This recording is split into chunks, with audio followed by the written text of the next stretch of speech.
Top quality और consistent performance के लिए सिर्फ सिल्वर पंप नाम याद रखना। તથા મેદાનમાં વ્યાયામ શિક્ષકો પણ હલ્લા બોલ કર્યો છે।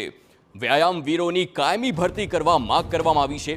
છેલ્લા 15 વર્ષથી કાયમી ભરતી કરવાની માંગ થઈ રહી છે। 4000 જેટલા વ્યાયામ શિક્ષકો કાયમી થવા માંગ કરી રહ્યા છે। કરાર આધારે ભરતીમાં શોષણ થતું હોવાનો પણ શિક્ષકોનો દાવો છે। સરકાર સમક્ષ અનેક વખત રજૂઆત કરવા છતાં નથી કરાઈ ભરતી અને તેને લઈને જ હવે હલ્લાબોલ થઈ રહ્યો છે।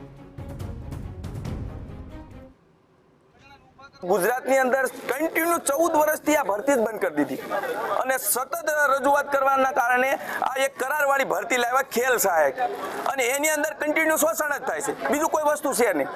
એની અંદર તમને 8 મહિના રાખે છે અને 4 મહિના ઘરે બેહાડે છે। દિવાળી વેકેશનનો પગાર નહીં, ઉનાળા વેકેશનનો પગાર નહીં। અહીંયા અમે ખેલ સહાયકમાં અમે કાયમી ભરતી થાય એના માટે આવ્યા છીએ। અમારી 15 વર્ષથી કોઈ ભરતી જ નથી થઈ કાયમી।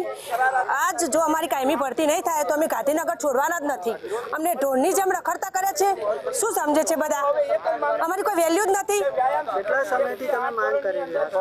અમે લગભગ અમારી 2009-10 થી અમારી કોઈ ભરતી નથી થઈ। અમે ધક્કા ખાઈને થાકી ગયા છીએ, અમને કોઈ આન્સર નથી મળતો અને અત્યારે અમને ઢોરના જેમ બધા ખેલ સહાયકોને રખડતા કરે છે। સુરતમાં પણ જિલ્લા પંચાયત